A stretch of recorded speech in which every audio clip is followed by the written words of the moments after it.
Sejauh mana safar yang dibolehkan untuk berbuka? Sejauh mana bepergian yang dibolehkan untuk buka puasa? Safar yang dibolehkan untuk buka puasa, para ulama berbeda pendapat. Yang pertama pendapat Imam Al-Auza'i, bepergian yang boleh berbuka, boleh membatalkan puasa, itu adalah bepergian perjalanan 1 hari. Jadi tidak pakai kilometer, pokoknya perjalanannya 1 hari. Ini juga relatif perjalanannya, melaku, naik motor, nyepeda, naik kapal, pokoknya asal sehari perjalanan, maka dia boleh untuk berbuka. Perjalanannya selama satu hari. Tentu saja apa yang disampaikan oleh Imam Al-Auza'i ini adalah perjalanan umumnya pada zamannya adalah berjalan kaki, dan memang repot kalau berjalan kaki 1 hari. Kita ini jangankan berjalan kaki 1 hari, kita nengok di rumah sakit liftnya mati saja sudah sambat, tidak ada lift nih. Lagi diklat begitu di hotel, ternyata liftnya mati, itu sudah sambat pula, liftnya mati. Baik, kalau saya wong gunung wis biasa munggah medun ya wis tidak masalah. Kalau bapak ibu pernah ke rumah saya kan medannya naik turun, termasuk kalau banyak teman-teman kita ketika ibadah di tanah suci tawaf sa'i itu sambat.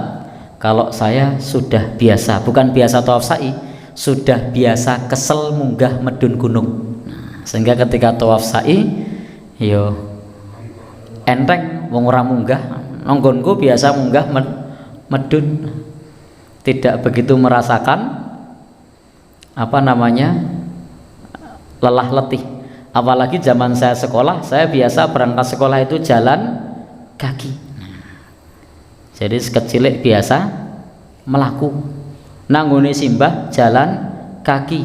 Bahkan saya dulu ketika di pesantren ini Asyifa, nah sebelah itu jalan kaki sampai ke Parangtritis tiap hari Jumat, melaku beneran loh itu.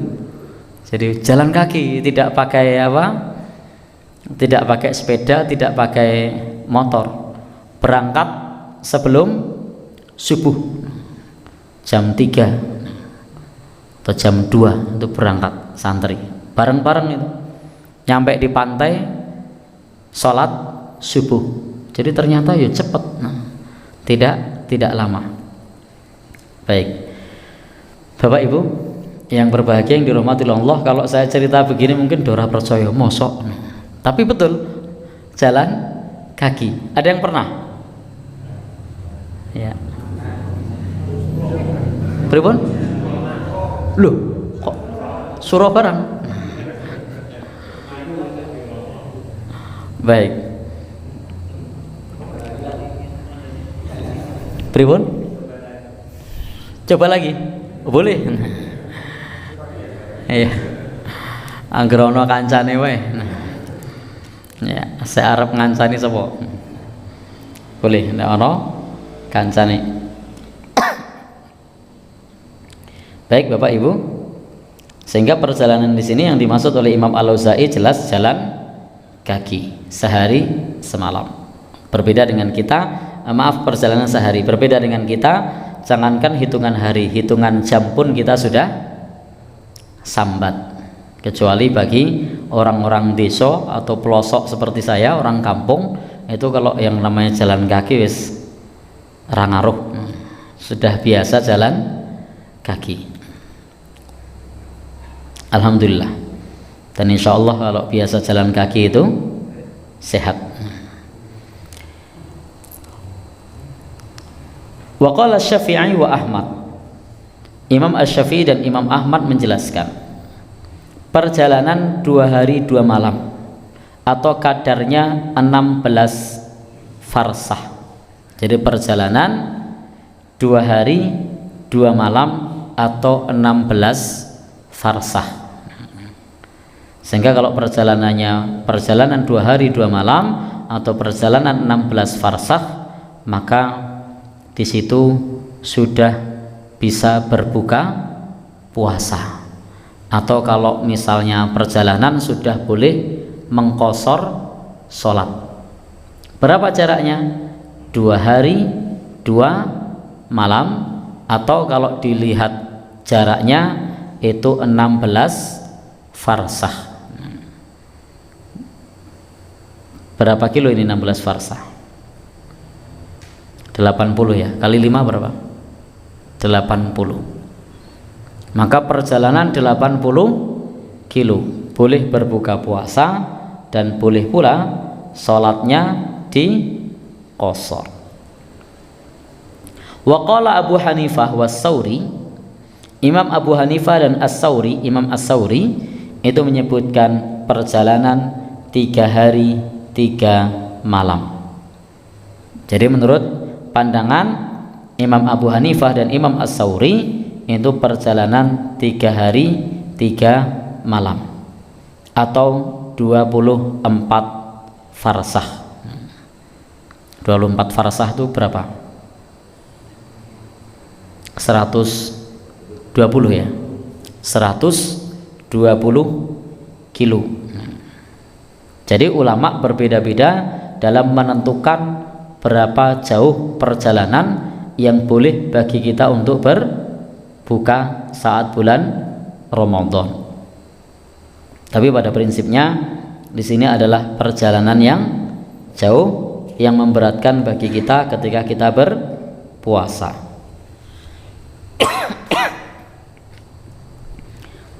Baik Bapak Ibu yang berbahagia yang dirahmati Allah Subhanahu wa taala, dalil yang dipakai oleh Imam Al-Auza'i bahwa perjalanan yang pendek itu adalah perjalanan 1 hari, yang itu biasa ditempuh orang yang mukim. Maka kalau perjalanan itu sudah mencapai 1 hari, maka itu perjalanan yang tidak mungkin kembali. Artinya kalau kembali waktunya tidak cukup, maka akan sampai hari berikutnya. Maka di sini akan repot untuk berpuasa.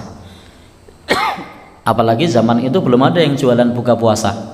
Orang-orang sing dol kolak, belum ada yang jual makanan untuk sahur.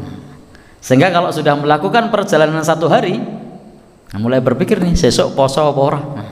Ini saya lanjut puasa atau tidak? Kalau mau balik lagi sudah berat, karena sampainya jelas besok.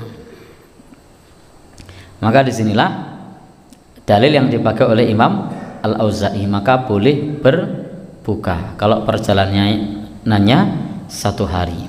Sementara dalil yang dipakai oleh Imam Asy-Syafi'i dan Imam Ahmad bahwa bepergian yang disebutkan di sini adalah bepergian yang menurut syariat itu qashar sholat sudah dibolehkan, yakni perjalanan yang jauh. Maka kalau perjalanan jauh itu boleh dilakukan. Dan dulu Nabi SAW juga seperti itu.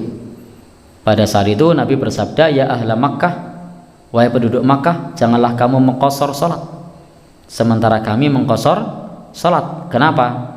Karena Nabi itu melakukan perjalanan yang perjalanannya 4 burud. Setiap burud itu adalah 4 farsah. Jadi perjalanan Nabi itu 4 burud.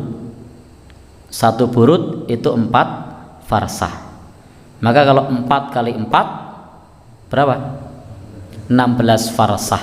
Maka dalil inilah yang dipakai bahwa dulu Nabi pernah melakukan perjalanan 4 burud, dan 4 burud itu Nabi kemudian mengqashar sholat. Jadi Nabi mengqashar sholat karena setiap burud itu 4 farsah. Kalau 4 burud berarti 16 farsah. Sehingga Nabi melakukan perjalanan 16 farsah dan diqashar. maka ini adalah dalil safar yang ditempuh oleh Nabi Shallallahu Alaihi Wasallam. Kemudian juga dalil yang lain dari pendapat Imam Abu Hanifah dan Imam Ats-Tsauri itu adalah bahwa orang yang mukim dalam mengusap sepatu sehari semalam dan musafir 3 hari 3 malam, maka musafir 3 hari 3 malam mengusap sepatu inilah yang dijadikan landasan bahwasanya kalau perjalanan tersebut 3 hari 3 malam. Baik, sehingga jatuhnya 120 kilo.